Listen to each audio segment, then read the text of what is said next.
In the first place, our records concerning the Greek doctrines are frightfully incomplete. We have no full understanding of their extremely complex system. A parallel to this, or parallels to this, will be found in the early Aryan Indic and also in the Egyptian. We know, for instance, that most of the deities of the Vedas have not been clearly defined. It is true that we have a central stem of theological structure, like a tree, upon which the principal gods and their Shaktis and their aspects have been noted. But they are surrounded by an infinite group of deities and demigods and godlings that even the native philosopher knows very little about. They have come down from most remote times, and their meanings, unless clearly indicated by their name structures, are most difficult to determine. Even worse is our situation with the Egyptian. Lacking an adequate literature and depending almost entirely upon the Greco-Roman period, in which the ancient religion had already fallen into decline, the majority of Egyptian deities are not understandable. We know that they had meaning, and probably very important meaning, but the grand scheme or pattern by which they could be fitted together is as yet lacking. And to a large measure, this is true of the Greek. We have explained to you before that in our Greek system we also have a series of interrelated secondary systems. Greek mythology is not from one source, nor does it express the unfolding conviction of one culture group. It is a commixture, and we know definitely that the Greeks borrowed from the Egyptians at an early date. We know also that they had some knowledge of the East Indian divinities and were affected by the Chaldean and Persian theologies. Thus, it is questionable if all of this structure was understandable even to the average Greek who was informed in such matters. The mysteries, as celebrated, the great state institutions of religion, may have helped, but could not and did not apparently completely unfold the system. Perhaps it was done on purpose. Perhaps a large part of this labor was left to the inquiry of the truth seeker, who was thereby stirred and stimulated, as in strange hieroglyphical symbols, to seek a meaning, or to draw from his own consciousness the solution to the riddle. In any event, we are at a disadvantage. And this disadvantage has been made worse by the general neglect of the field and by this powerful antagonism against it in the early rise of the church. Every effort was made to destroy the old monuments and records, and such as survived have been long and traditionally associated with false interpretations, which are difficult to overcome after so long a period. In the closing lecture of this series, we will go into the Neoplatonic restoration of the mysteries, as far as the first 4 centuries of the Christian era were able to cope with the subject. We gain help from Plato and from other writers, but they did not unfold the problem systematically. What we learn is good, helpful, and may be a key to further research, but they did not give us all the answers, nor did they fit the pattern together into a complete and orderly sequence. Thus we have traces of system. We have bridges between the Greek, the Chaldean, and the Indic, the Egyptian, and the Persian, but these bridges are not always clear, and there are many breaks in one case in one of the religions, and in another case in another of the religions, so that we are not able to fit these together to form the grand and simple pattern that we would like to be able to unfold in a good classroom manner. The information is simply lacking, and to attempt to overlook this lacking would merely to invent, which I do not think we are justified in doing. We are going to try merely to explain as far as we can that which is known. We have every reason to recognize that the Greeks, in their philosophical era, were beginning to use what came later in medieval thinking to be called the macrocosm-microcosm theory. In other words, they had begun to sense that the universe was the great being and man was the little universe. They had begun to create parallels between the unfolding life of the universe and the unfolding nature of man. They had further come to the conclusion that the structure of man was a miniature of the greater world, and that the universal principles existing in space had a peculiar and natural existence in man. Therefore, that man could be a clue to the universal mystery, even as the universal mystery in its total comprehension must be the total answer to the mystery of man. Thus, the macrocosm-microcosm concept led definitely to the motion of mythology toward psychology, toward the recognition that the deities existed as principles, energies, powers, and forces operating within the consciousness of man himself. They have given us considerable material in this direction, but again, the patterns are not unbroken. And in an effort to put together what we can of these patterns, we must attempt in a way to restore the old concept of the universe.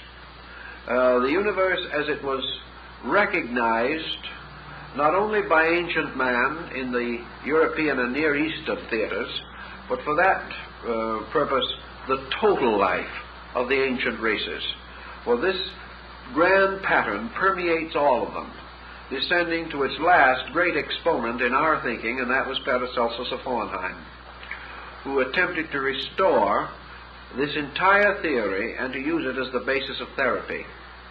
He again, however, wrote in such abominable low German that most of his ideas are obscure to us. And so tedious is the problem of reading him that only the most heroic thinker will attempt to mine this source of information at the present time. All these are detriments, but even in spite of the detriments, we have certain rather obvious strong points upon which we can build. We have mentioned that the primary deities of the Greeks consisted of a duality of powers, of which Uranus, or heaven, and Gaia, or earth, were perhaps the most primary. Uranus, or heaven, represents pure life, pure existence, the absolutely unconditioned state of energy. The earth, or the Great Mother, represents the utter and complete polarity of matter. Now, the Greeks were aware that both spirit and matter were the offspring of eternity, that they were enclosed within or held in a complete abstraction, even more remote from our understanding than the primary division. That this complete abstraction was also the common ground in which spirit and matter had an identity. Thus, the Greeks were aware of the fact that spirit and matter are not separate principles. They are merely the polarizations of an absolute or unconditioned essence.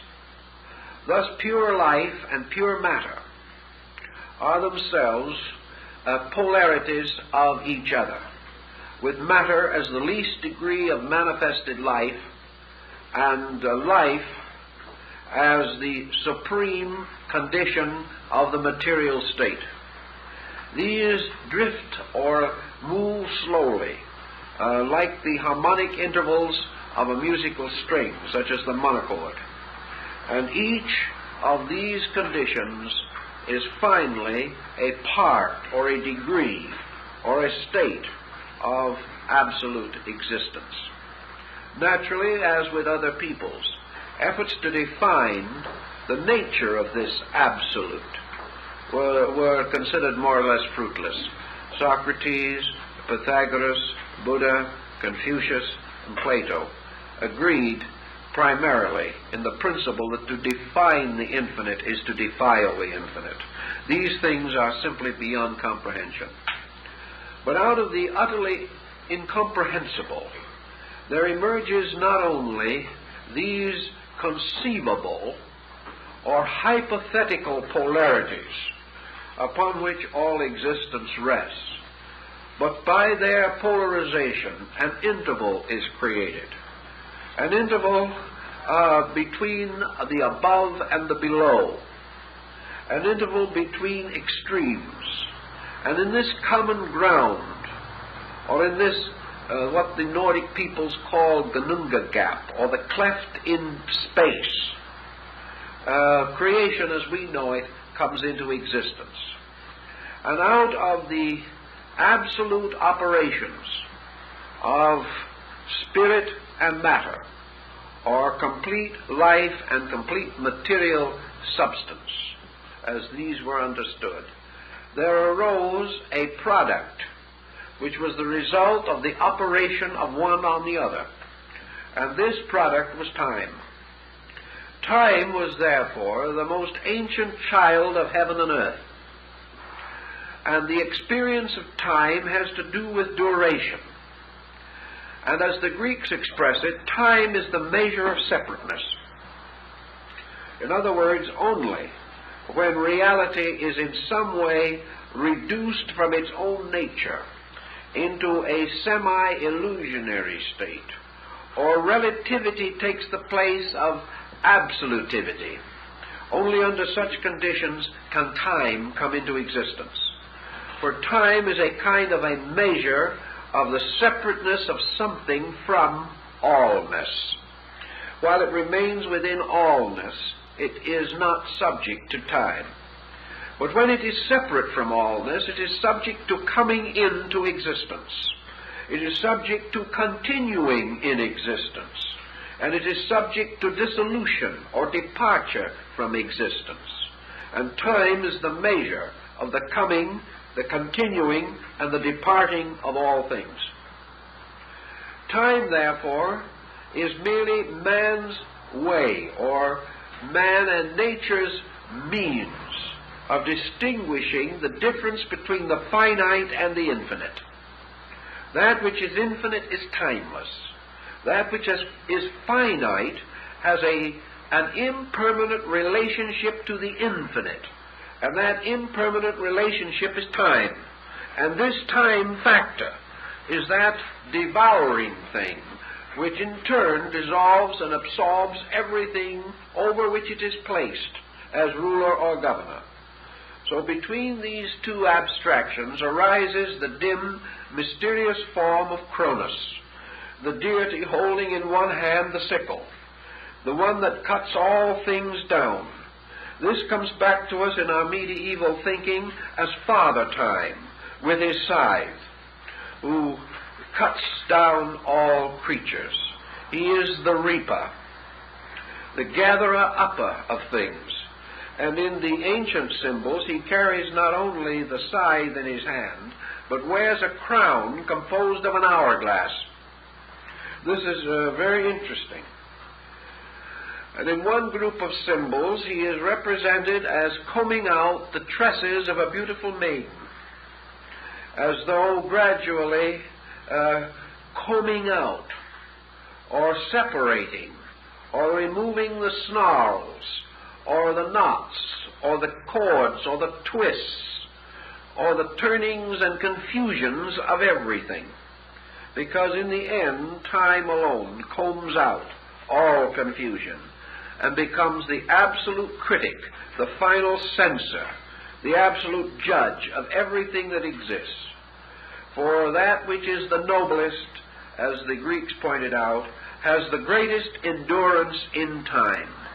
The truly great person is longest remembered. The great truth is longest honored. And that which is less is more quickly forgotten or lost in the reaping of time.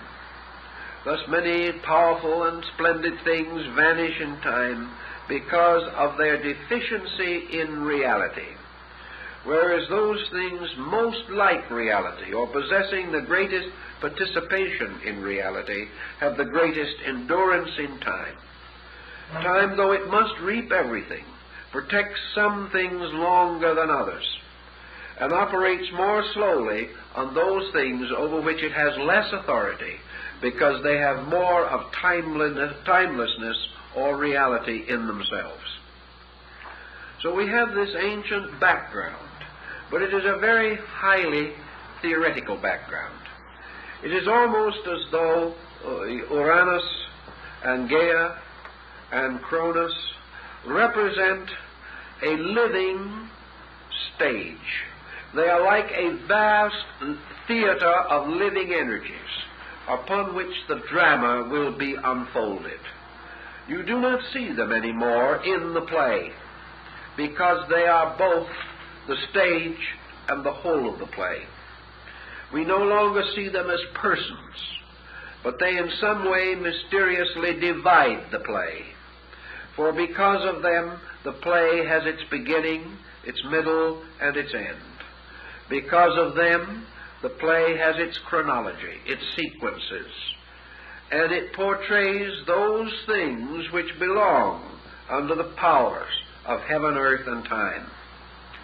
Thus we see the effect of these elements constituting the legitimate factors of drama, as is represented in the plays of Sophocles and the other great Greek playwrights. So the playwrights wrote only because time created drama. And without the time quality intervals, there would be no drama. Your great cavalcade play, showing the life of a person, is the unfolding of time in that person. Or if a series of abrupt events make a complete play to be written as though the acting was within a few hours, this in turn is another kind of time pattern that determines the plot and is present forever, although not noticeable. Creation, therefore, is played upon the theater of time, upon the stage of this strange drama. The scenery, all of the mysterious parts of the amphitheater into which the audience gather to behold the play. This vast auditorium or coliseum, or whatever it may be, is actually the interval or the great space between spirit and matter in which the drama of time ceaselessly and inevitably unfolds. So the Greeks, having set their great stage, then produce their cast of characters, characters who are going to play out the drama, who are going to become the personifications of heaven, earth, and time. Everything must be so triangulated, and without this triangulation there can be no drama. For every drama, they say, is a triangle of some kind. We have one we know very well in modern drama called the Hollywood Triangle, which has probably supplied the incentive for 90% of our motion pictures. It is rather simple, homely, and destructive, but we make constant use of it.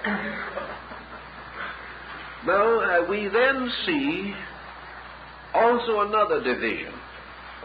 All of this great background is made up of things that as such we cannot touch or feel or know. They therefore belong together to a kind of an imponderable. They are too remote, too mysterious for us even to picture them adequately. We cannot make diagrams of them successfully. They more or less lurk together on the blank paper upon which other pictures will be drawn. They become dimensions, laws and rules, never seen of themselves, but never absent from any compound that exists. Out of this then arises, as we have said, the being who, to the Greek mind, became the focal point, or the manifestation of things unmanifested. And this being was Zeus. Zeus being the surviving child of time. In other words, the child that time could not and did not dissolve. And this brings us to the nature of Zeus per se. Now, in this struggle between absolute life, absolute extent of matter, and the rule or the law moving among them, time, there was produced something which was the product now not of heaven and earth alone, but of heaven, earth, and time together operating. Now, if we have spirit, and we have matter, and we have time, and now we call this cause, effect, and we place between cause and effect another term meaning time, and this is opportunity. So we have cause, effect, and the opportunity or condition of experiencing them. We have spirit and matter, and we have experience. We have the mysterious power of time that becomes, so to say, the womb of the emergence of something. And this thing that emerges is, according to the Greek concept, an overbeing, a tremendous but not completely intangible creature. This creature, therefore, to them signified what to the Hindus we call the principle of para-Atman. This being was a first, a beginning of things.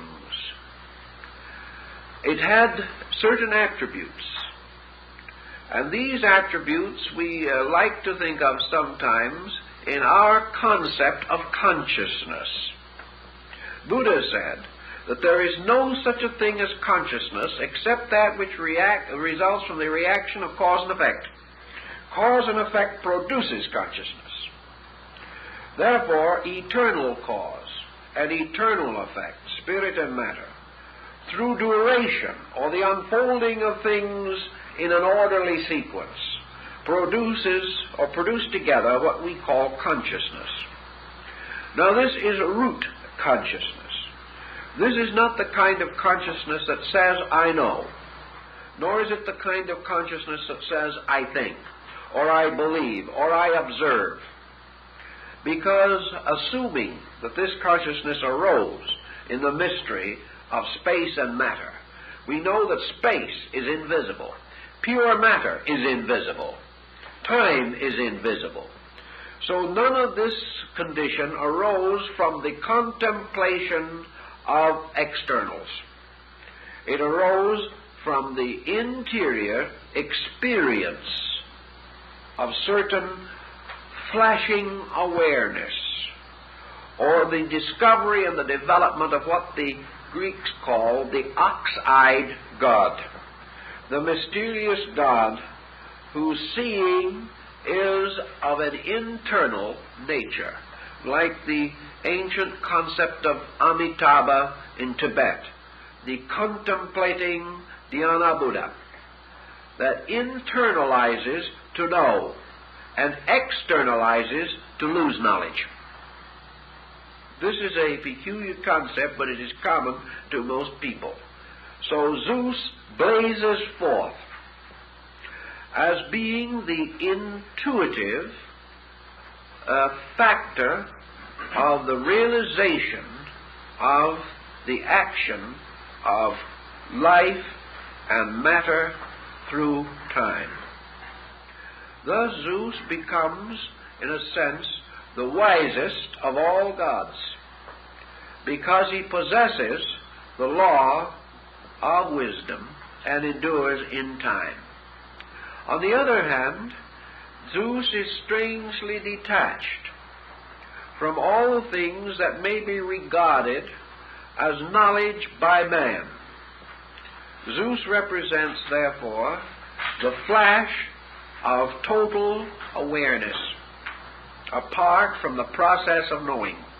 In the Tibetan and the Hindu, we discover that thought is created before mind. Now this would be a bit of a stopper, as they used to say in England, but it is nevertheless true. And Zeus is the eternal thinker, thinking the non-eternal thought which is existence. Zeus, therefore, is the thinker who produces within itself a strange and mysterious power. Perhaps we would be better almost to say that Zeus is thought, as yet unembodied in the thinker. The thought by means of which, in its infinite ramification, a mind becomes necessary, but which in its own nature we do not recognize as necessary. Thus we have in Zeus a very strange basic value.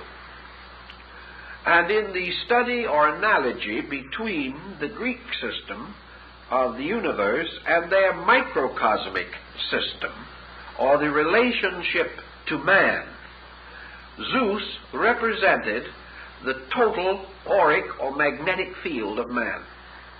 He was this sphere of energy from which the body of man is derived, and which is the true abode of man, who dwells not in the body, but in the field of energy behind the body. Zeus, therefore, is an interesting deity, and we begin to understand now some of the things that he does. Most of the Greek gods are biphenomenal. That is, they have two aspects, or two appearances by which we know them. Zeus is not. Zeus, however, has another attribute.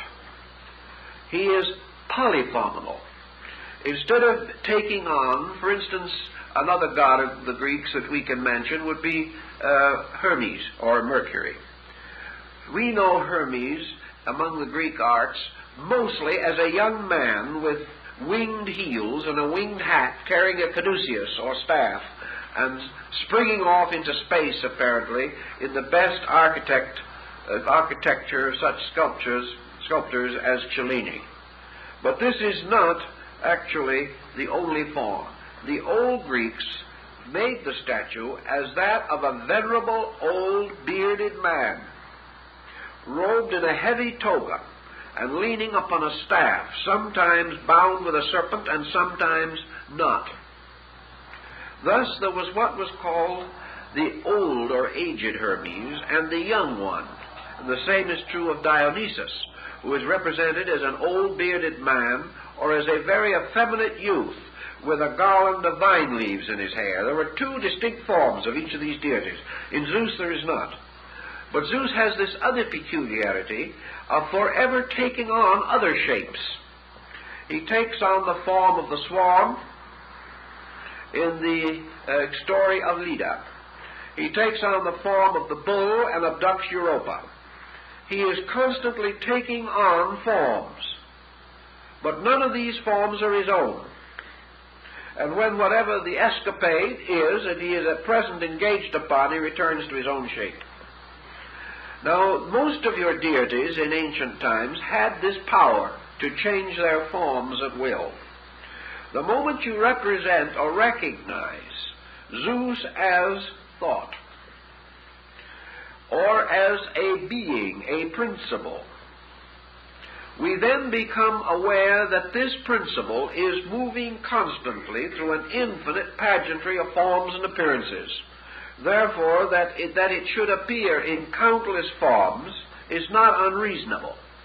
especially if, as in the Greek mythology, all of the forms of Zeus are veiled references to the zodiacal forms, as in the Europa, which is the bull Taurus. This different type of changing appearances merely represents the power of this universal agent or principle, which in the course of existence takes upon itself all forms.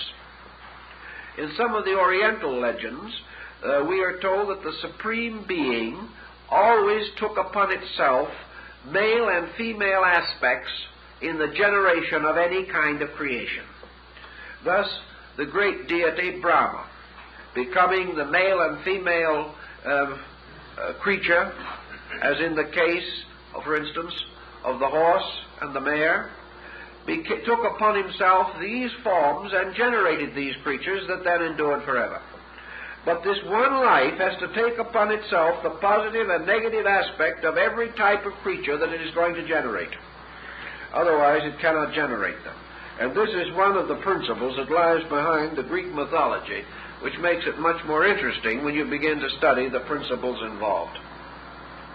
The Greeks also recognize that in their order of gods, they had something that must correspond to the various segments of human consciousness. And the Greeks had an order of worlds.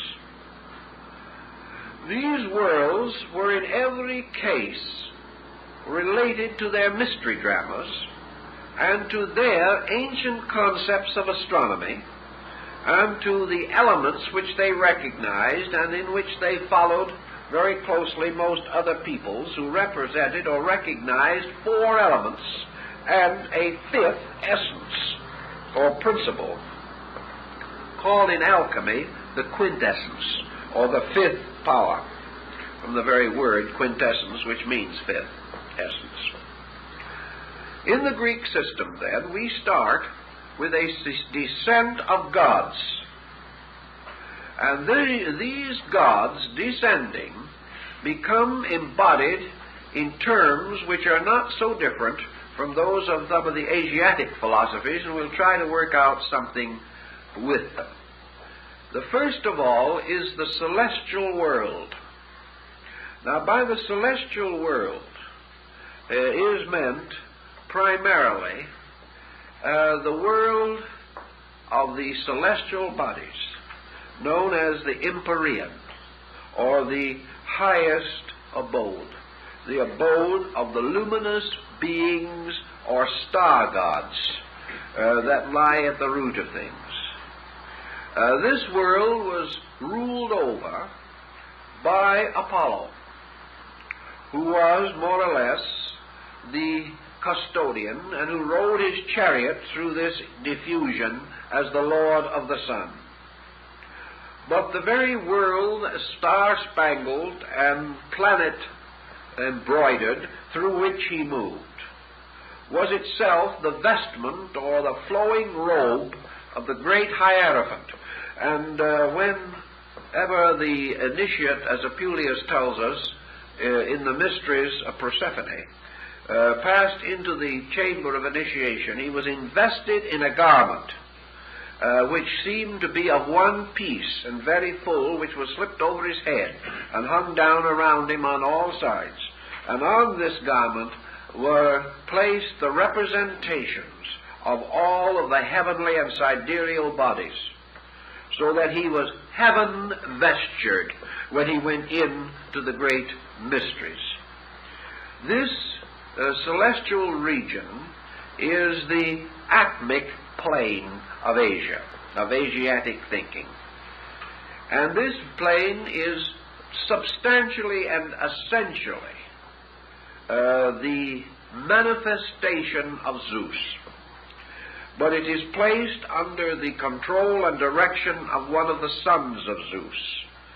For this son, Helios, or light, then emerges from the dark mystery to bear witness to the hidden Father, who is robed in the vestments of the great mystery, which is star-spangled space. These elements we have to realize. Now, in this mystery in which as yet Zeus has not moved into objectivity, we find two orders of deities developing. As we mentioned, one derived from the ancient Titanic orders, the old gods, and the others arising from the progeny of or children of Zeus himself.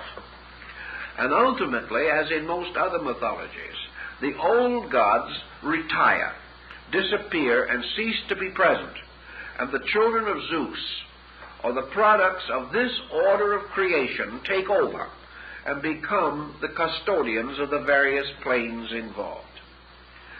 The next world, below the so-called celestial, is called the spiritual. Now, there is a difference between the spiritual and the celestial.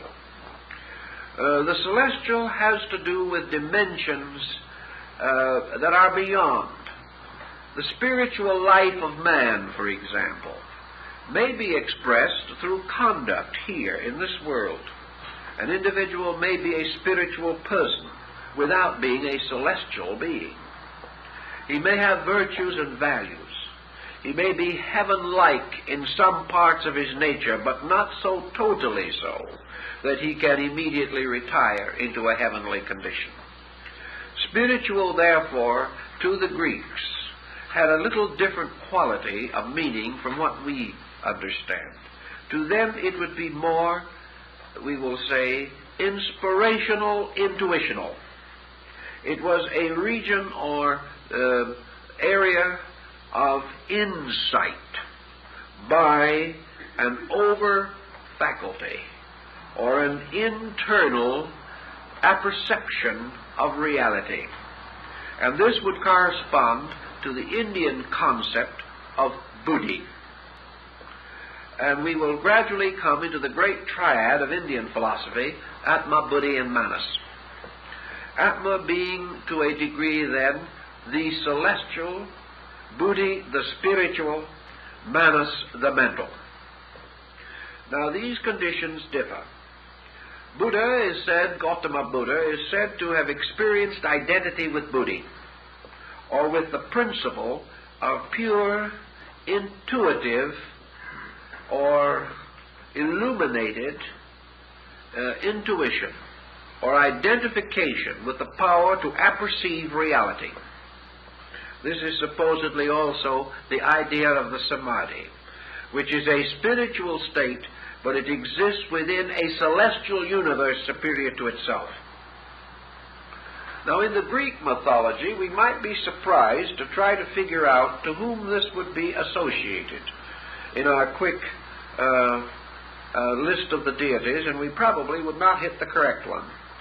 But this association was made with Hera, the wife of Zeus, known to the Romans as Juno.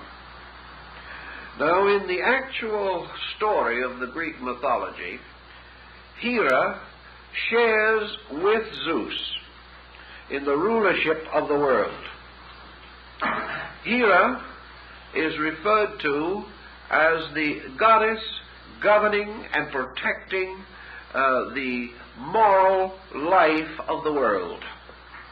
She is the one with whom Zeus is continually having difficulties whenever he performs any action by means of which he projects a formal creation into existence.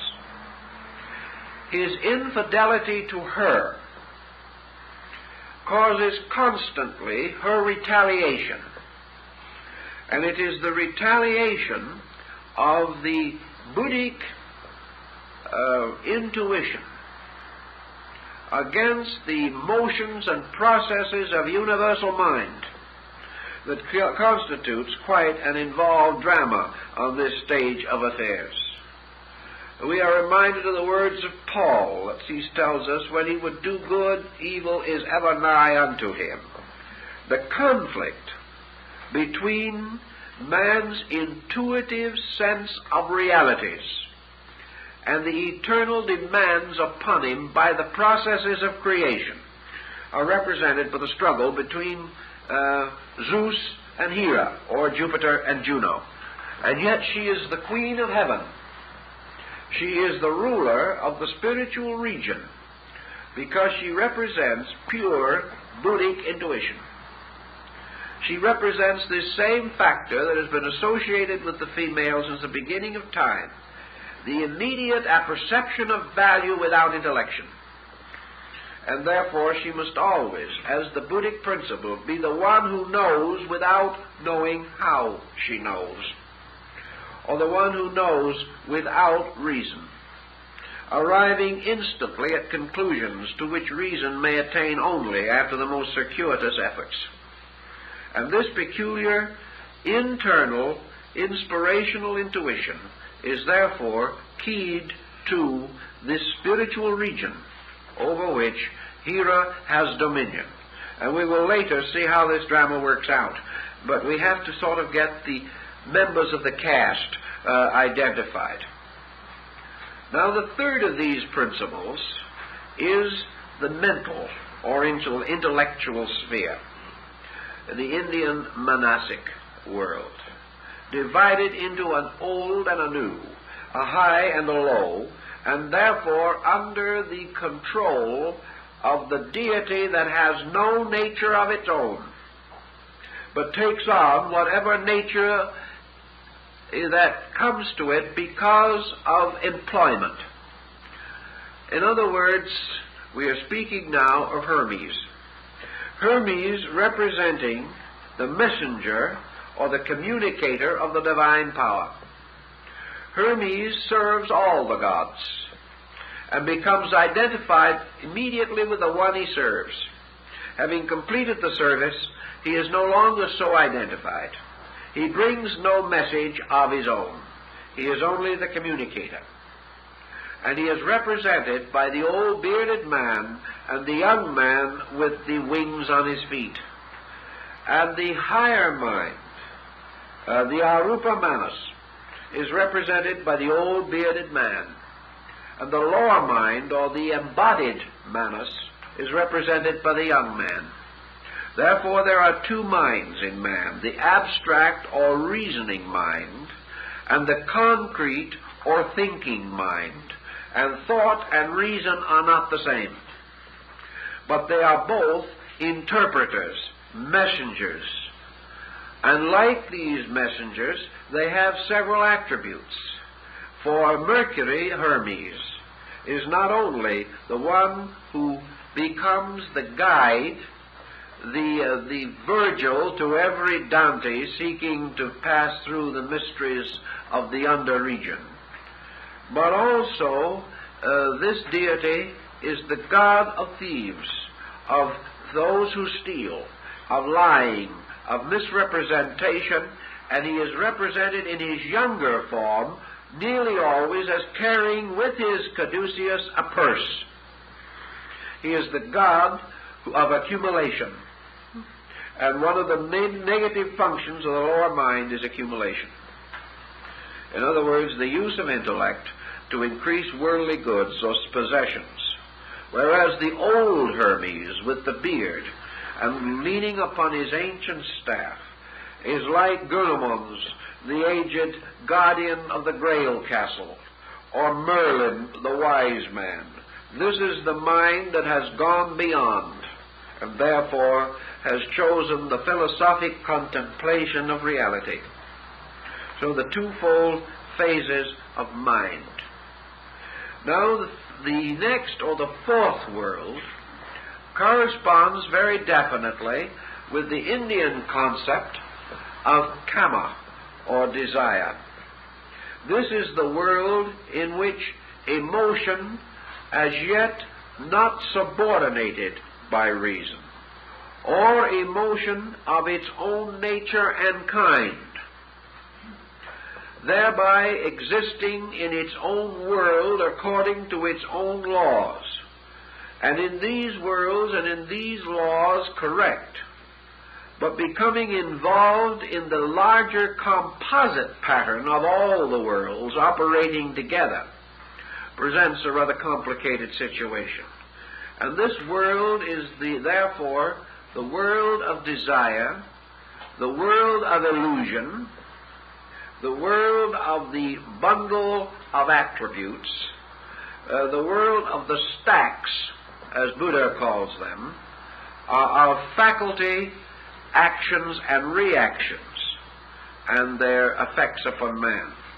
In other words, this is the world of emotion, of possession, in the sense of emotional possession, of hate, of fear, of worry, of doubt, and of all things which are by their natures intense.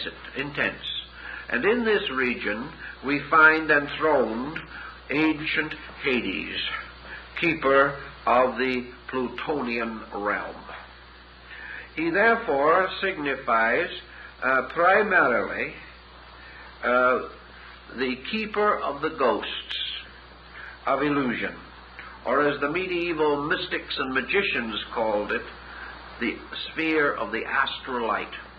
This is the garden of Klingsor in Parsifal, the garden that is brought into existence by enchantment, or the strange magic garden referred to by the French transcendentalist Eliphas Lévy in his work on transcendental magic, in which he says it is a beautiful garden filled with wonderful flowers, each one with a deadly serpent twisted around its stem. This is the world of Mara of Buddhism, the world of the excess and the desire from which man must escape. Therefore, in the underworld of the Greeks, ghosts, shadows, are forever performing unnecessary and impossible tasks, having no real subsistence, and becoming the victims constantly of those excesses which they practiced on earth, as referred to or paralleled in the story of Dante's Inferno. These, of course, are the illusions, the ghosts, the shadows, by which most men live, causing Plato to say that men go to this abode not when they die, but when they are born. It is life controlled by illusion. And over this illusion sits a grave and ancient Hades, who is the keeper of this, and whose three-headed dog forever guards the gates of this infernal region. The ancient Greeks, however, did not regard this region primarily as one of punishment. They regarded it as one of hopelessness, going on forever.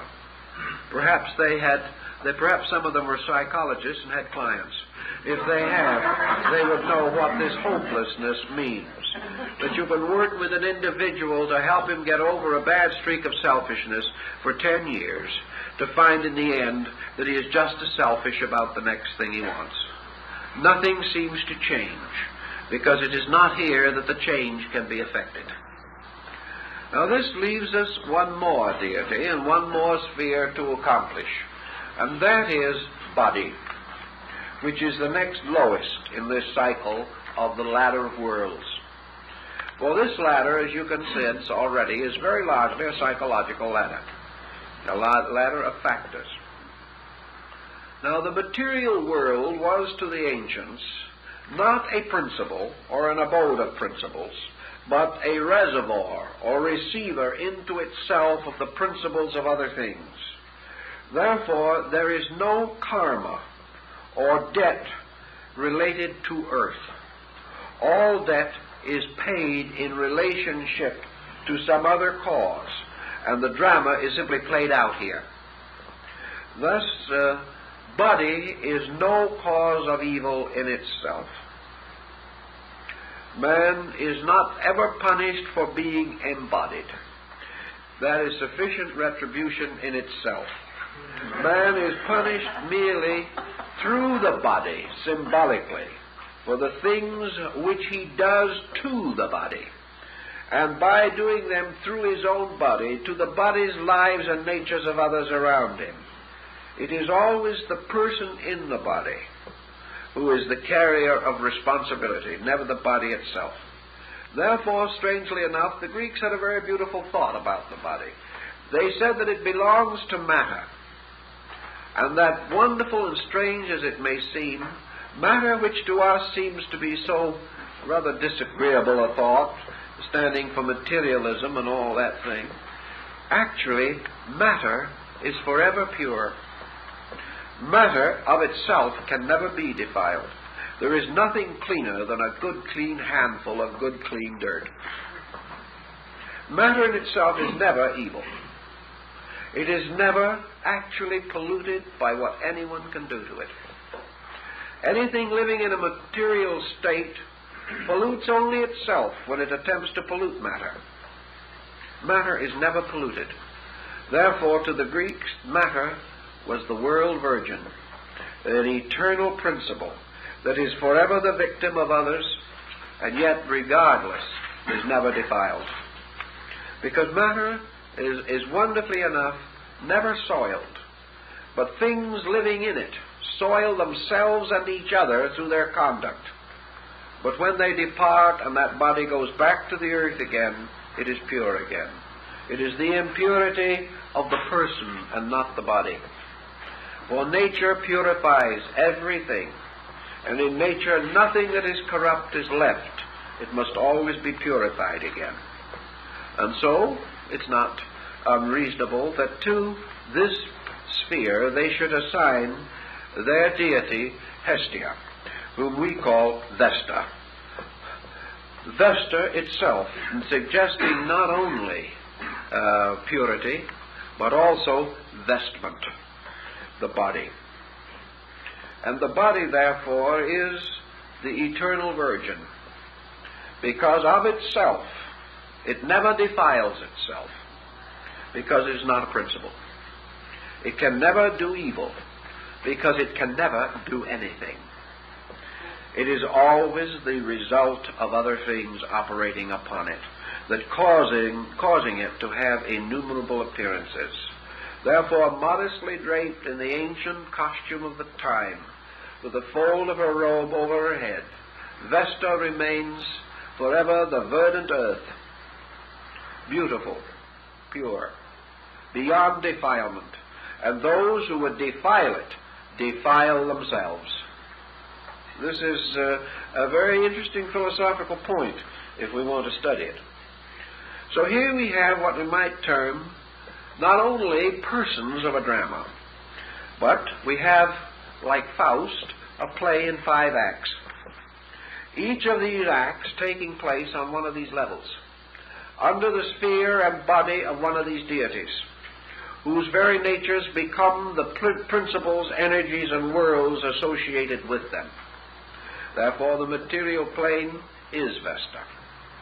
And within this material plane, man's material body becomes his vestment, or his garment, the robe which he throws over his shoulder and around his head, concealing always part of his own face, which is interesting because, as we know, the mask of the persona always hides part of itself. In this little drama, then, we have a wonderful set of stage settings. And in this set of stage settings, things begin to happen. And when these things begin to happen, we have a series of myths created, in which all of these elements suddenly become not only embodied, but become strangely exaggerated, almost caricatures of their own temperaments. So out of these principles come persons with limitations of one kind or another, with restrictions upon themselves, with certain powers and certain weaknesses, with vision and insight in some matters and none in others. And we think of these as being merely drawn upon the mind of man by some ingenious artist of long ago. This is not essentially true. We are dealing with symbols which were used to conceal ideas of the deepest and most enduring importance. So we now go back to Zeus again, because we've set him up here behind the scenes, so to say, and given him a wonderful stage on which to operate. But we don't see very much operation as yet. We only see the worlds through which he is going to move and work, the certain deities with whom he is going to be related. And we must then come back and study Zeus himself. Now, Zeus is hard to study, because there is probably no deity in the Greek mythology who has more names, more various titles, and a wider diffusion of actions on an innumerable group of planes than this so-called father of the gods and men. He is presented usually as a grave and massive person, bearing in his hands the thunderbolts, which are the peculiar symbols of his authority. He is therefore the thunderer. Anciently he was the sky, and the thoughts that moved through his mind were the clouds. Whenever he rattled his thunderbolts, the earth shook. And his grave appearance reminds us also that in spite of his vast years and incalculable age, he is declared definitely never to have grayed, but to have had the blackest of hair and beard. This black hair and beard, of course, to the ancients was associated with the dark clouds of storm. And he hid himself also, of course, upon the great mountain of Olympus, where he remained in his own nature. But he did not stay there always. He came down the mountain into the various activities and associations with which his career has been identified. Now we know that the mountain of Zeus is simply another name. Olympus is another name for the world's sacred mountains, wherever we may cross them or find them referred to. This mountain, of course, is the Kailasa of India, or the Simuru. This mountain, it rises above the earth. And, of course, this mountain is in itself a symbol of a region beyond creation.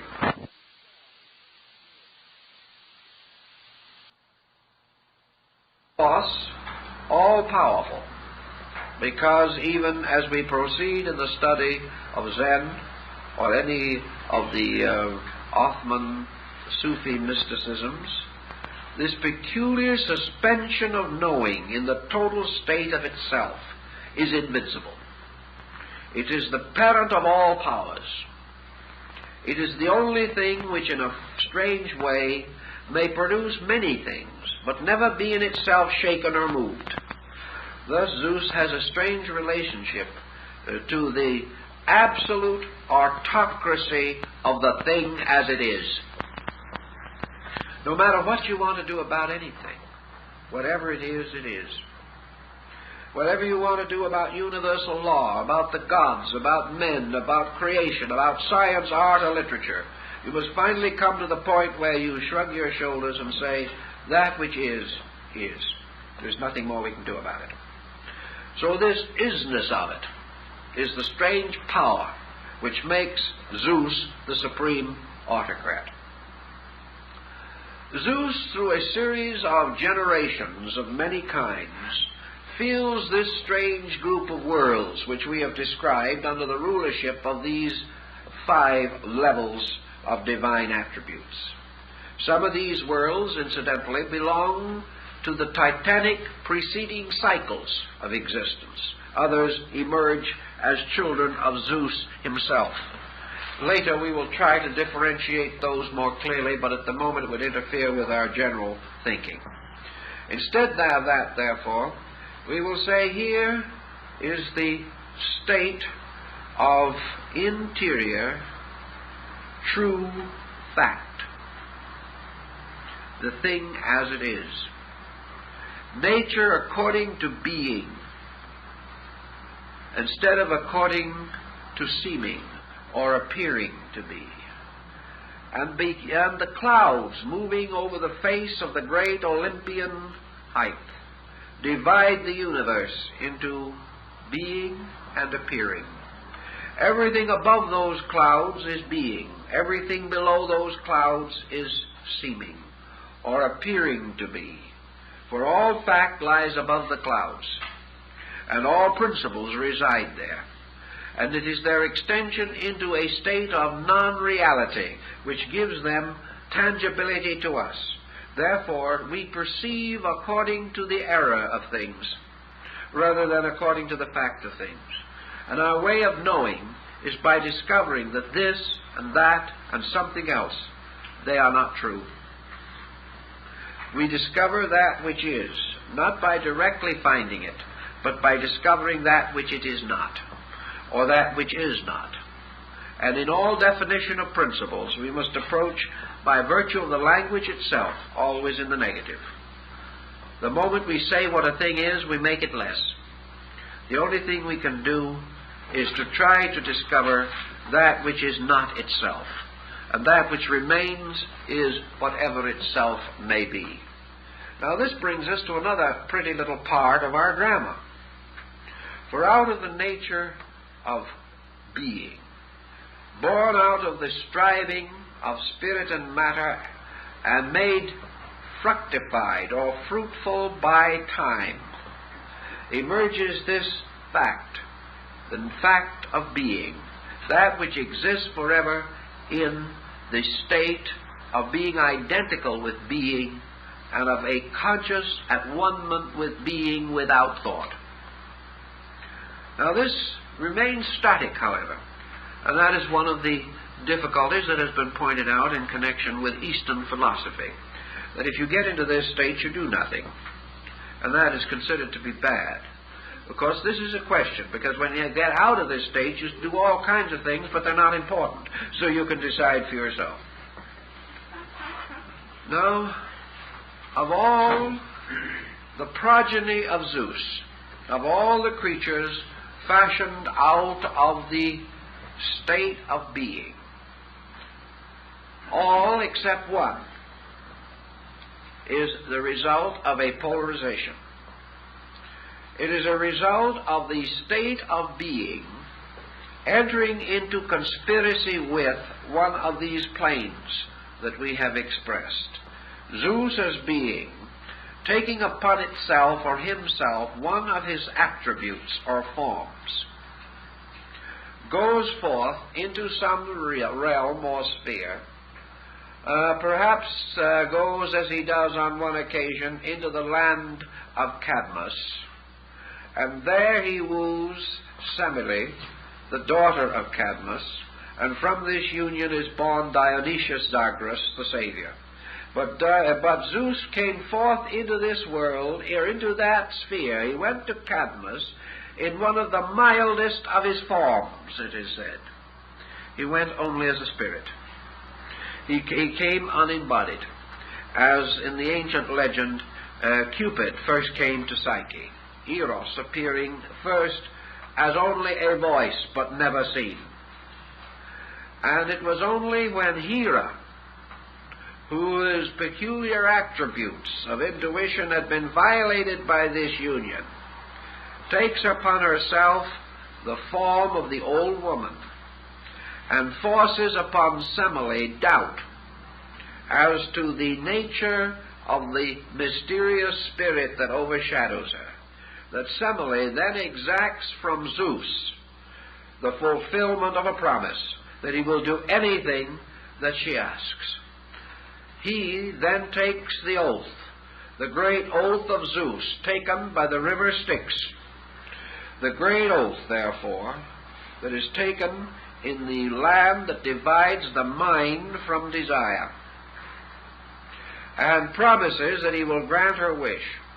Semele, then very much like Psyche in the parallel myth, then demands that Zeus shall appear to her in his true form, in his full and true splendors, and thereby remove any doubt as to his real identity.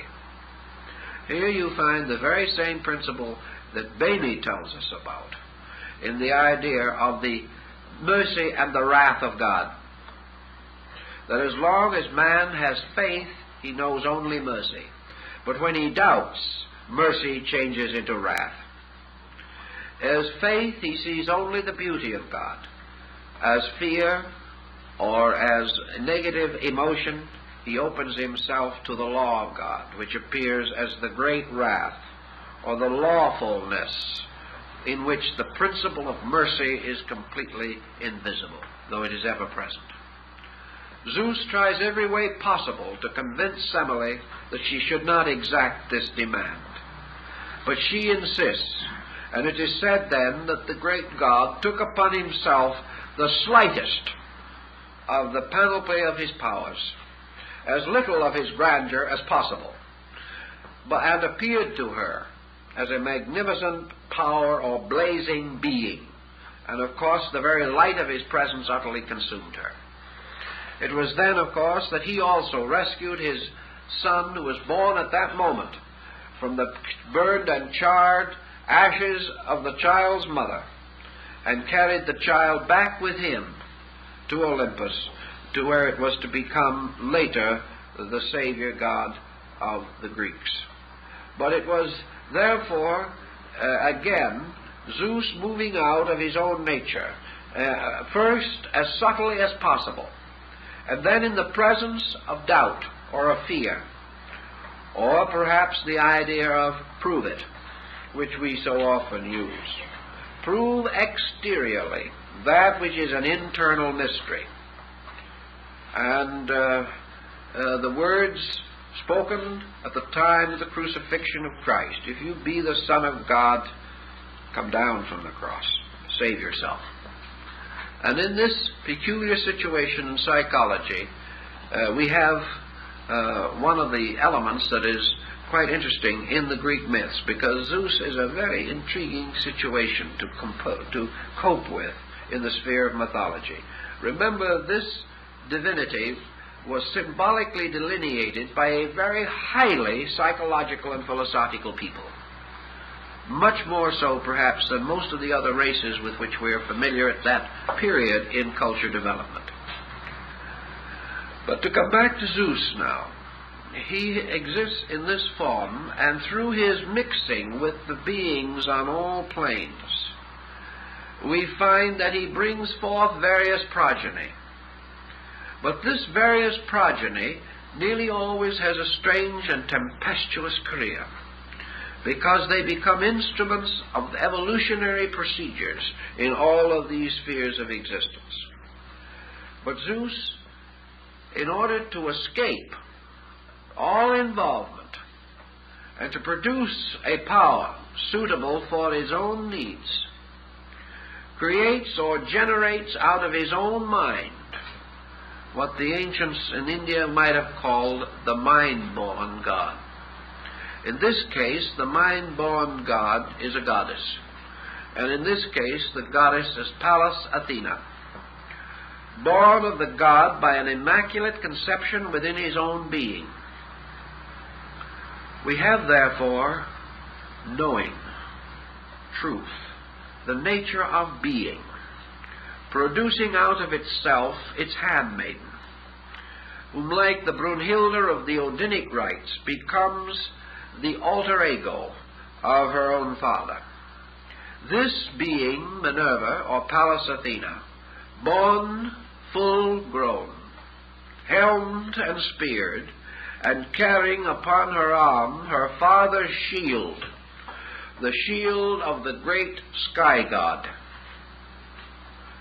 This particular power, therefore, is appropriate and naturally associated with the highest and most abstract form of knowledge, which is wisdom. Wisdom is the immaculately conceived offspring of truth. Wisdom is born unpolarized. And this is very important, inasmuch as it represents a complete synthesis of all reasoning powers. There is ignorance, and there are very many aspects of knowledge and lack of knowledge. But wisdom as personified by Athena, the Greek concept of wisdom, is unpolarized. Ignorance to them is not the opposite of wisdom. Ignorance is the opposite of knowledge. There can be no opposite to wisdom, because wisdom represents a divine thing in its own nature. It is not worldly wisdom. It is not wisdom arising from the labor of man. It is wisdom bestowed by God. Therefore, it is the highest form of the wisdom principle. Minerva or Pallas Athena actually, consequently, becomes associated with a great number of attributes. First of all, she is a virgin, being the only deity of importance in the pantheon from whom no progeny descend.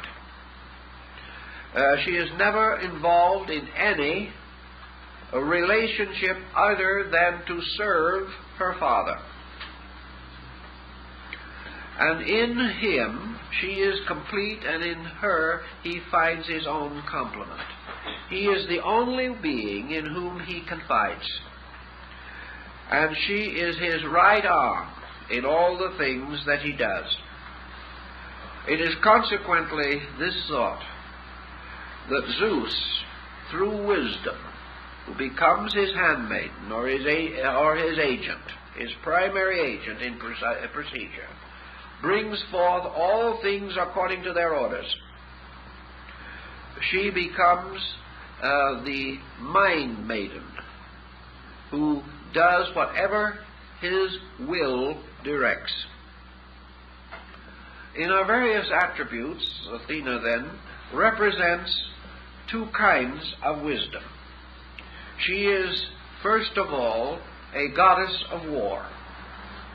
And secondly, she is a goddess of peace. As a goddess of war, we have her involved in the same concept as we find in the Bhagavad Gita, where Arjuna and Krishna on the battlefield of Kurukshetra try to analyze the meaning of war. The war over which Athena functions is the mysterious war of existence. And in this war, she always fights in the heavens for the victory of the right. Therefore, her battlefield is the world of the experience of created things. Therefore, she is wisdom ensuring the ultimate victory of right over wrong. After the victory has been achieved, theoretically at least, although we do not have too much evidence of this victory in our daily experience, Athena then becomes the patroness of peace. And as the patroness of peace, she is also the patroness of a certain peculiar art, which is important in philosophy. She is the patroness of weaving. She is the one who weaves the threads and puts together the patterns. For weaving was, to the Greek mind, a very apt simile for such things as the wisdom of Plato or Pythagoras, the weaving together of knowledge to form the great tapestry of living truth. Therefore she supplies the threads of life and time, experience, effort, hope, fear, and from all these things are woven together the mysterious tapestry. And this occurs to us again because Athena was the one who brought to the wife of Ulysses, Penelope, the strategy of weaving the tapestry which she continued to weave, and which she used as an excuse for not accepting the suitors who sought to gain her favors while her husband was away. There's a very clever and interesting involvement there, that Penelope will not stop weaving until the tapestry is done, and every night she unravels what she has woven the day before, so that the tapestry is never finished. This strategy was given to her by Athena as a means of protecting her virtue while the hero Odysseus was passing through the great initiations of Poseidon as set forth in the Odyssey and the Iliad. Now, Athena also was called the tamer of horses, because to the ancients, she and she alone represented the power to bridle the winged horse Pegasus. She alone could ride him. She alone could place the bridle of control upon him. And she also was able to break the steeds of Bellerophon, another tremendous problem in Greek mythology. Athena, as the horse tamer, became the symbol of wisdom as the tamer of the will, the horse being the symbol of the will. And of course the enlightened or illumined will becomes the winged horse, what the ancients called the horse of high verse, the horse of the muses, who stamped with his hoof upon the earth, upon Assus, and brought forth the streams of Helicon. All these legends have a wonderful meaning if we can fit them together. So when once wisdom, or Athena, had become the proper servant of Zeus, Zeus was liberated into the power to create or fashion worlds. And out of this fashioning of worlds, we have a microcosmic analogy when we come into the study of man's own nature. We have within man what we might say in the Greek term,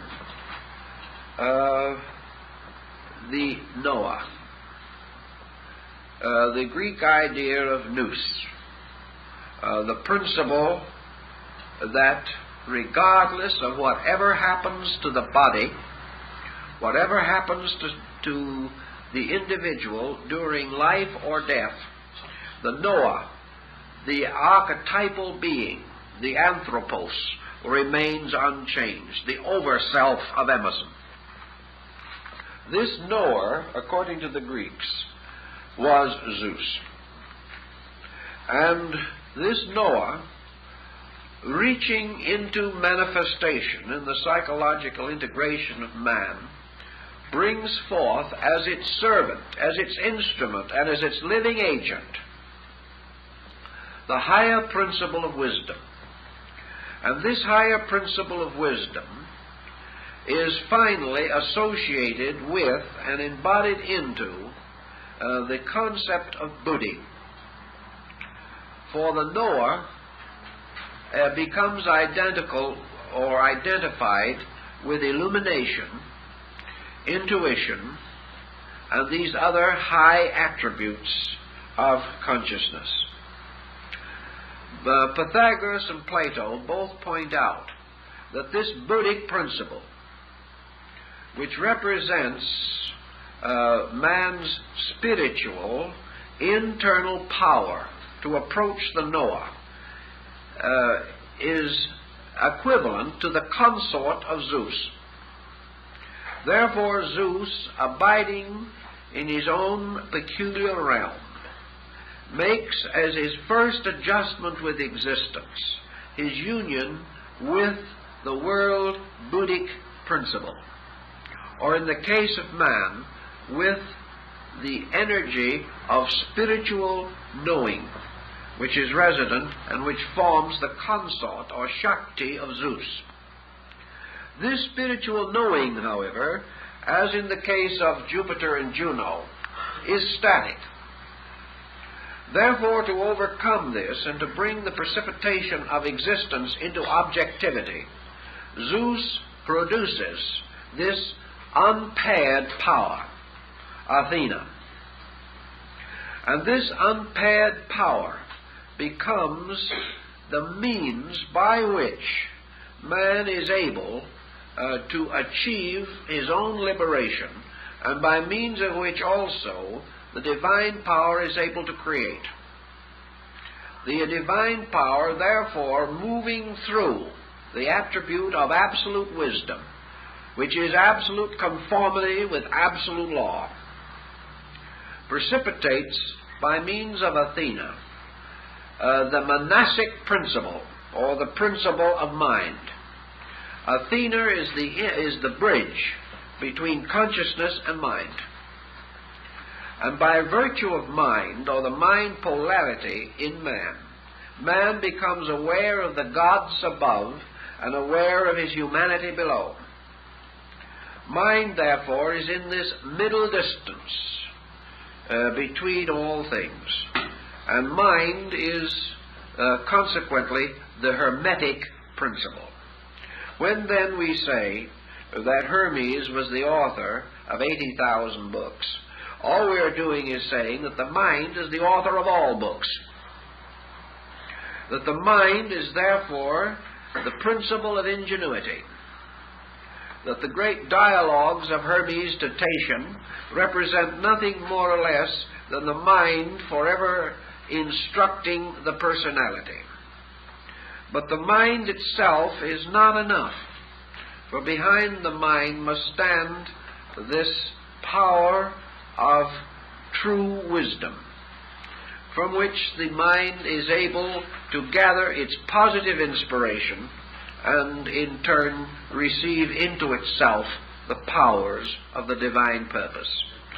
In the Gnosis and in other systems, we therefore have a Sophia, who stands in middle distance between the superior powers and the demiurgus. And it is Sophia who, as the pure principle of wisdom, that achieves the mysterious redemption. Minerva is Sophia. Minerva is also the strange maiden of the troubadours, the wisdom which is sung to as a beautiful, pure virgin person, the true goal of all human regenerated desire, this being only the desire for truth. Minerva is not represented as emotional because of the importance of sublimating the kamic principle, which cannot be present in the true truth seeker. Yet she is not evidently lacking in the greatest of all emotions, and that is devotion. And devotion to truth, Buddha says, is the only permissible emotion. Consequently, we begin to see some of these attributes falling into place. Now, out of this we come to another cycle that is important. We've already mentioned to you that we have produced an ego, or a selfness. We have tied it with a link or bridge, the golden bridge of hope. We have tied it to the monastic principle of mind. And we have set up a kind of creation.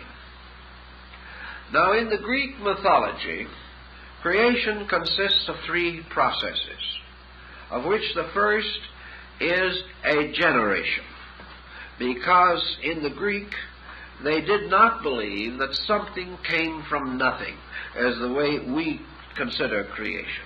Rather, they considered creation as a generation from divine sources, that creation was an eternal condition moving from its own internal suspension into manifestation, remaining in manifestation through 4 ages or eras, which correspond to the Indian yugas, and then returning again into its own nature by the retiring of all objective things.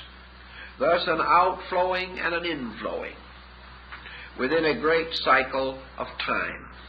And in this cycle of time there comes the age of iron.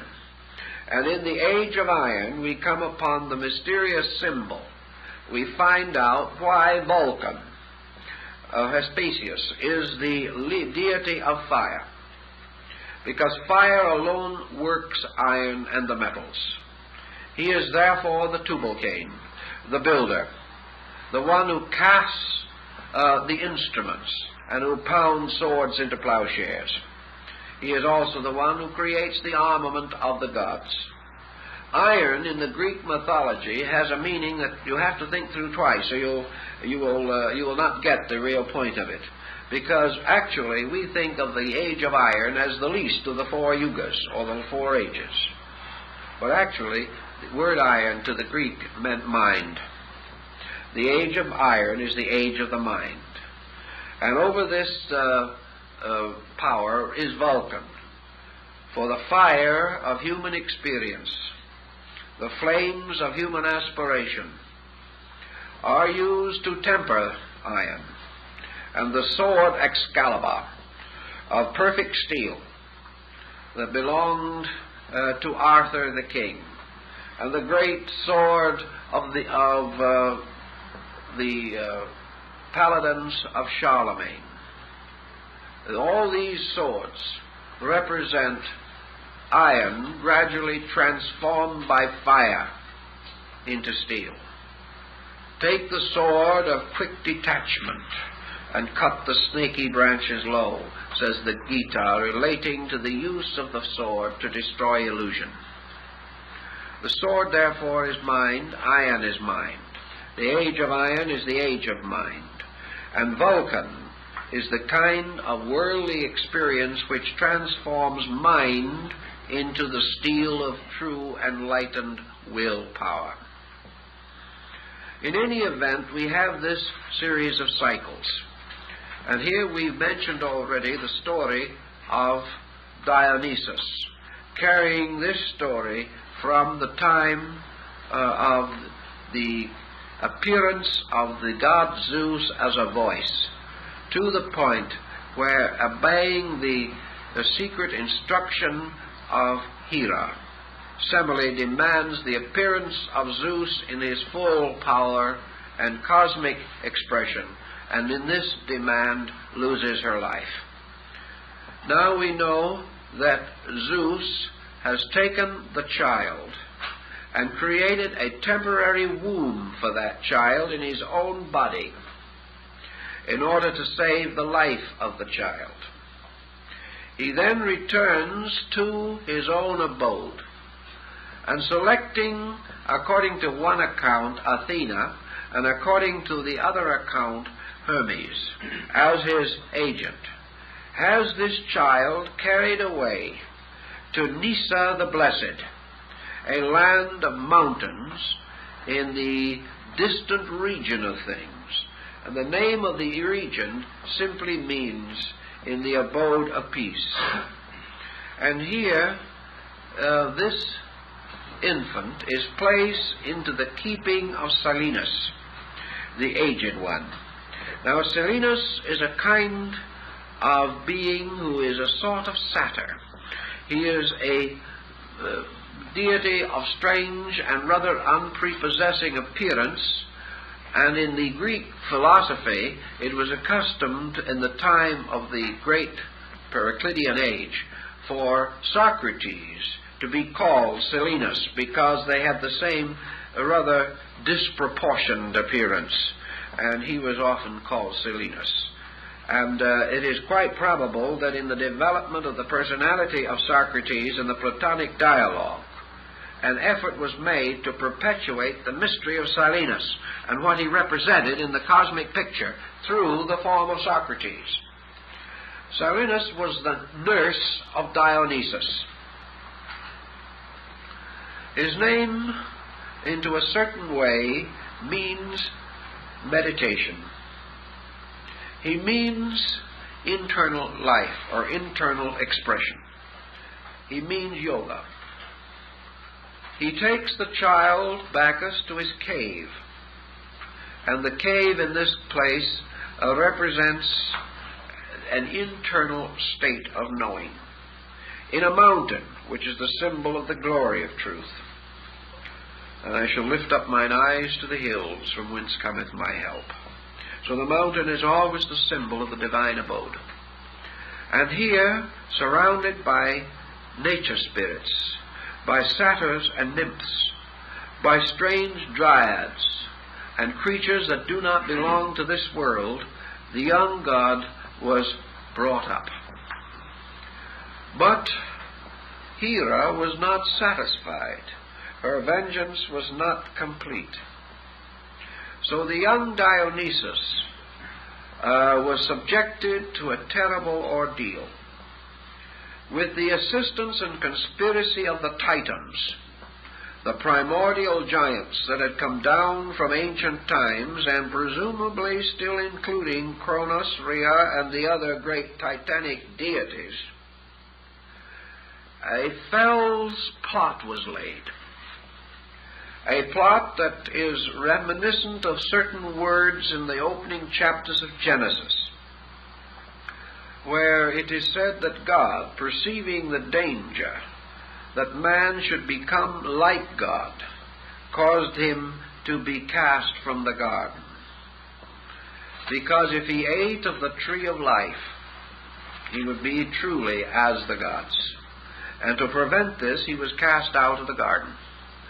Now, in this second situation, we have a similar conspiracy wrought in a different way, by means of a great mirror. The mirror now being the Chamic plane. The young godling, Dionysus, was lured away from his safe retreat among the blessed hills of Nysa, lured away from peace, by the presentation of a reflection in a mirror. Here is your Narcissus problem. And here is also the story of the Japanese sun goddess Amaterasu Omikami. Because when she got into a pout and locked herself in a cave, the gods lost the sun and had no more light. And they could do nothing, but finally one of them hit upon a strategy. He told them to gather in front of the cave and talk loudly, saying that they had found a new sun goddess, more beautiful than the one who had locked herself in the cave. They then got a mirror of polished metal and held it in front of the cave. And the sun goddess, peeking out to see who this rival for her charms might be, saw an eye peeking back at her. She looked a little further, came out a little further, and saw her own radiant face. And having seen no such face before, was convinced that it was another person, and dashed out of the cave to scratch the eyes out of her adversary. Whereupon the gods moved in behind and closed the cave behind her so she could never get back. From that time on, we had the sun reasonably and normally performing its duties. But in the case of Dionysius, the little god, seeing the reflection, thought it was another child like himself. And because he had been raised only by these strange aged satyrs and Silenus, and had known no playmates of its own kind, it ran out with its toys to play with this other child. And as it approached, the Titans drew back the mirror until the child followed its own reflections far into the most distant places of space. And when they had reached a very far and distant place, the Titans turned upon the child and attempted to capture it. Some say Dionysus himself, others say the gods that protected him, then caused the child to turn into innumerable shapes, like Alberac trying to escape the charms of Loki in the Grindgold. The little fellow changed from one shape to another, trying to deceive the Titans as to his true appearance. But finally, when he took upon himself the form of the bull, they fell upon him and slew him. And when they so did, they then, to hide their crime and to leave no mark thereof, decided to eat the body. So they cooked it upon a fire. And as they were cooking it, the odor of the cooking ascended through all the realms of space until Zeus upon his throne, smelled the strange odor. Looking down with his all-seeing eye, he beheld immediately the truth of this matter, that his own son had been destroyed by the Titans. Therefore he launched his thunderbolts against them, by means of which they were all incinerated. He then, by his magical means, transformed his child again into its true likeness, and brought the child back to Olympus. In the so doing, however, he entrusted the head of the child, Bacchus, to Athena as its peculiar and proper guardian.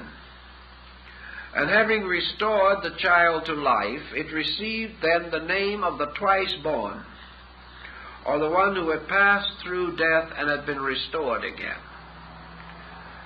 Then, as the course of time went on, the gods, in the choice of materials for the creation of humanity, chose to make man out of the ashes of the Titans, and in so doing molded into every human body not only these ashes, but the flesh of Bacchus which the Titans had eaten. Therefore, every body that exists, every living person, possesses a temporal and exterior nature, titanic, uncontrollable, mad, derived from the 12 primordial giants, and within that nature also the blood of the eternal God of salvation, Dionysius Zagreus. This legend is also interesting for another reason. Dionysus, in this legend, if you study the whole problem very carefully, becomes the symbol of the breaking up of the continuity of human consciousness through the mystery of rebirth.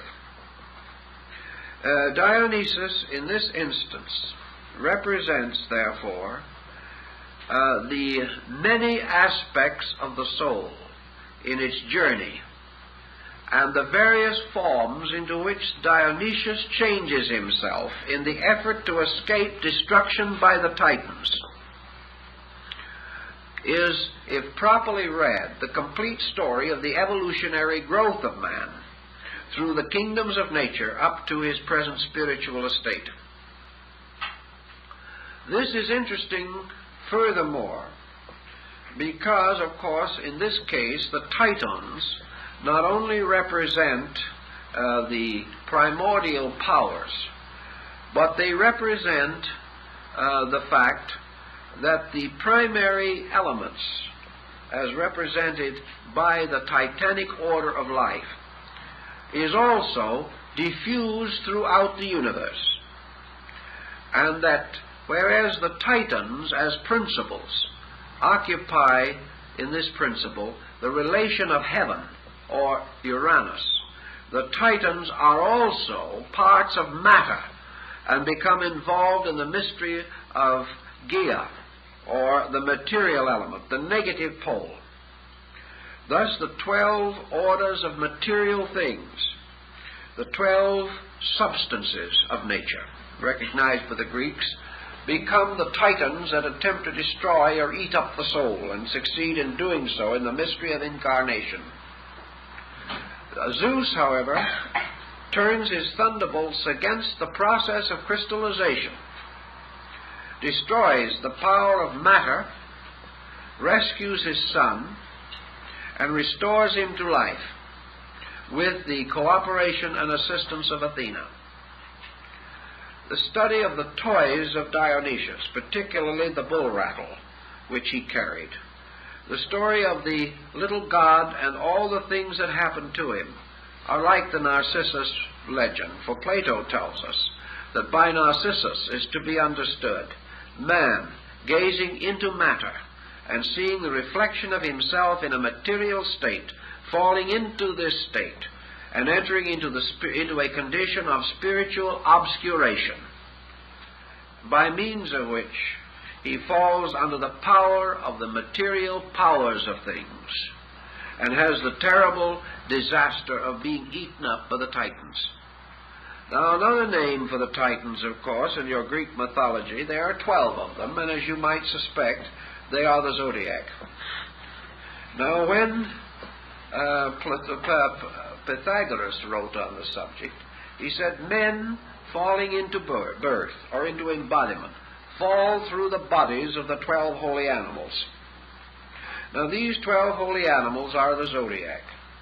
Therefore, the story of the Titans represents also the destiny of man in the creational sphere in which he is born through the bodies of animals, becomes, so to say, devoured by the sub-zodiacal universe, becoming captured and held in it, so that he becomes the victim of the forces and powers represented by the 12 titanic zodiacal signs, from which he is rescued ultimately by the mystery of Dionysus.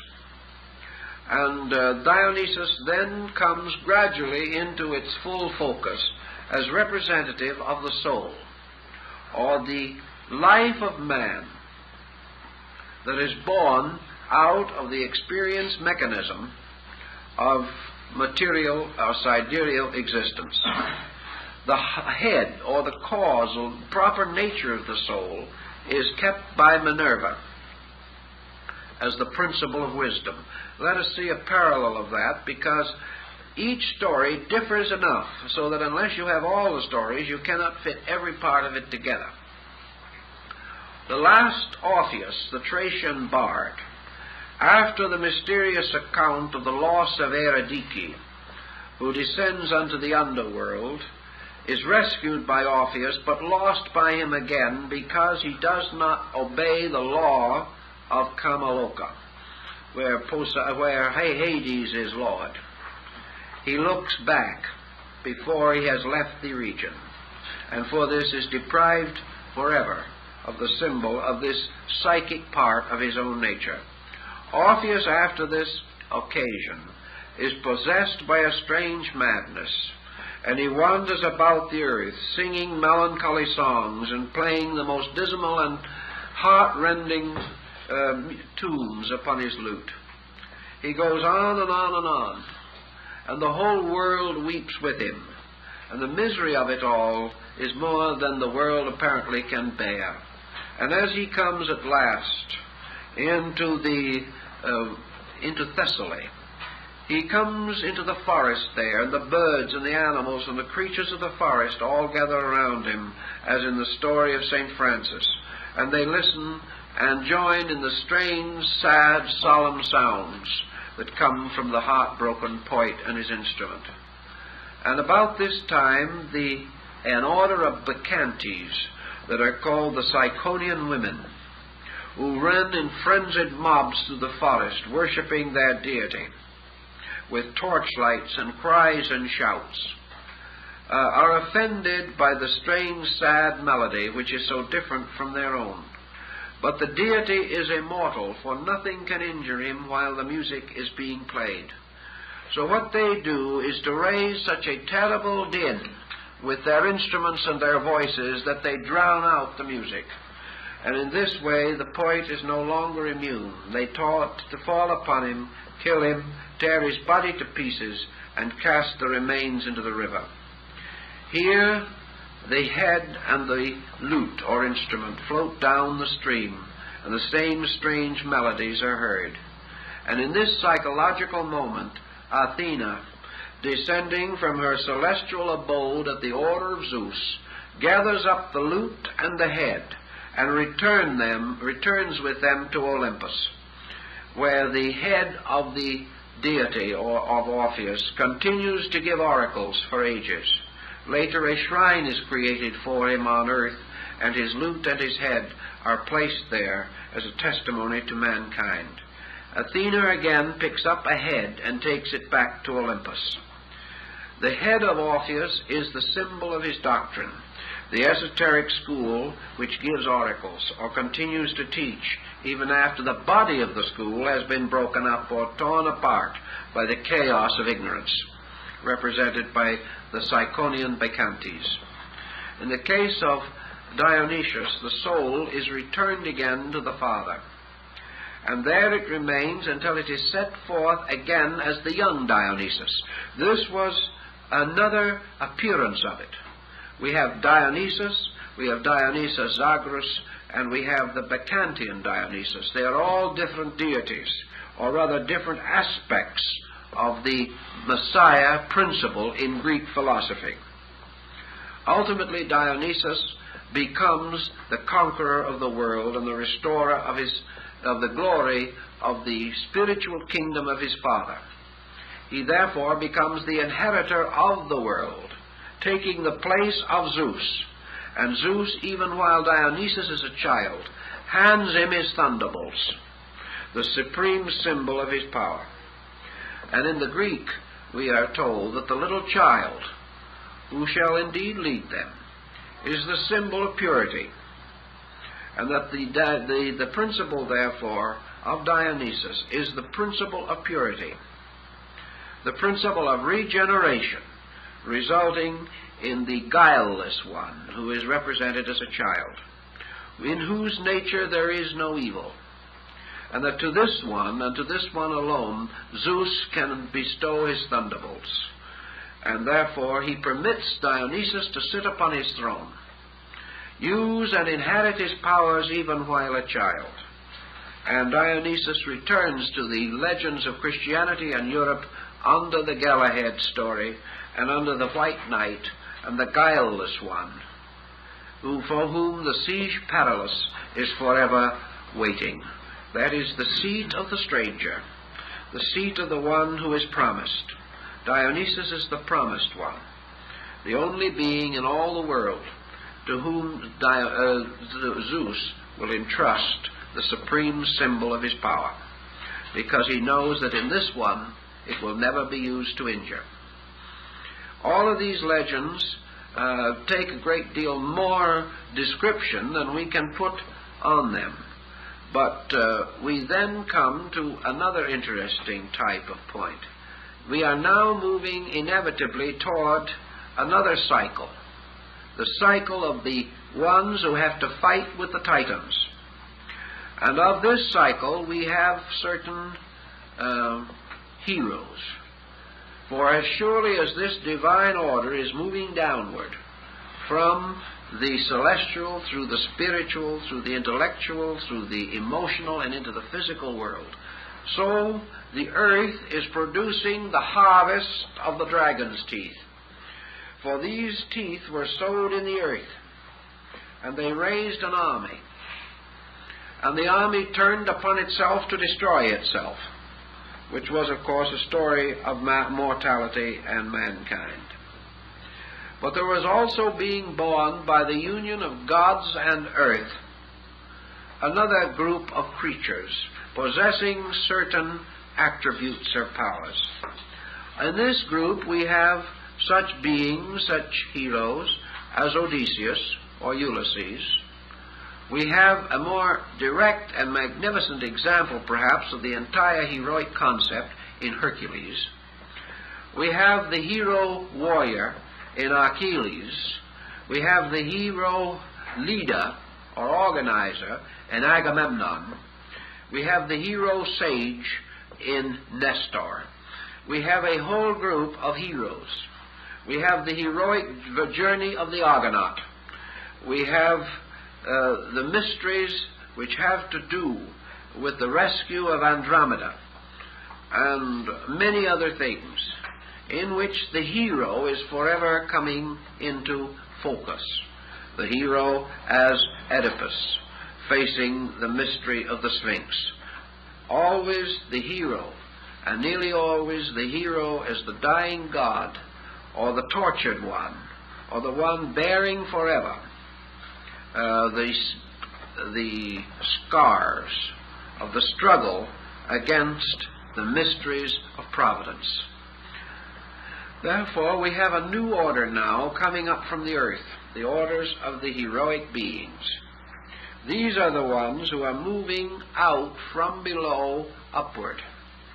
They are the ones in whom the blood of Bacchus, which was locked in the compound of the creation of man, is beginning to gain ascendancy over the ashes of the Titans.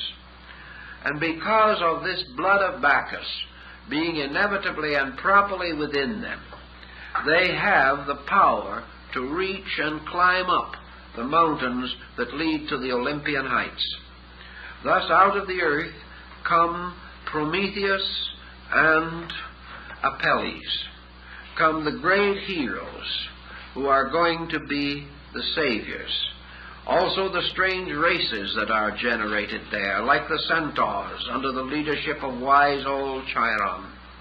All of these become parts of this story, which now turns abruptly and begins to move from below upward, in which man, having certain binding ties, being bound eternally to heaven by a power even greater than the gods, asserts his sonship.